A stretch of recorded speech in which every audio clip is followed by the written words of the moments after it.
Hi, my name is Taylor Yort. I am an education major, grades 4 through 8 with a concentration in science. Today I'm going to take you through my website. I used Weebly to create my website. This is my home page. So I really wanted to base it off of science because that is my favorite subject. And just give a little welcome message. And then I used a quote, always think like a proton, positive. So there's a couple ways that I included to navigate the website.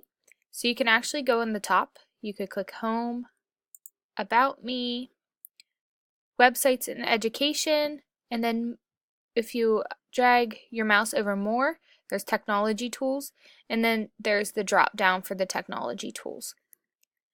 I also included buttons down here, so you can click on this and go to my About Me. You can click on this to go to the main page of the technology tools. And then on this one, you can click on it to go to my websites in education page. So first, I'll click on this button and take you to the About Me. So this is just a little bit about me and my major and some future goals of mine. And then just a few things that don't have to really do with my education. And then I included some sunflowers because I love sunflowers. And then that's me and my son. So next I will take you to my websites and education page. So I'm going to navigate with the bar up at the top. So for my website and education page, I kind of just used it to describe how websites can be a useful tool in the classroom. So I think websites can be really useful for parents, especially because they can keep up to date with what your child is actually doing in class. Um, so a couple features that you can include on a website would be an assignment calendar, extra copies of worksheets in case a child would miss class, a course outline, syllabus. You can let the teachers know a little bit about you, just like I did in my About Me. And then you can also have a link to access grades. There's many, many more features that you can include on your website as well. So up here, I'll go to the main technology tools page. So again, there's a couple ways to navigate the website when you get to this page.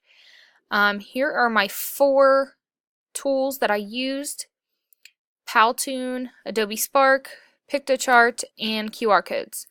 So these pictures you can actually click on and they will take you to the pages. So I'll click on the Powtoon page first, and this will tell you about Powtoon and how it works, some pros and cons of the tool, and how you can use the tool in education. And then there is my Powtoon that I created myself for class. And then this is a feature I included on the pages for the tools. You can actually click right here and it'll take you to Powtoon so that you can create your own website. Or create your own Powtoon, sorry. And then again, I'll go back to technology tools. And then we'll go to the Adobe Spark page.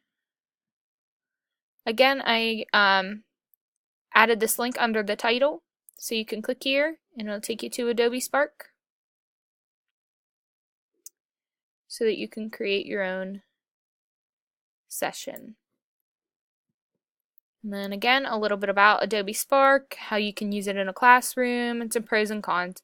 And then if you scroll all the way to the bottom, you can actually click play right here and watch the Adobe Spark that I made.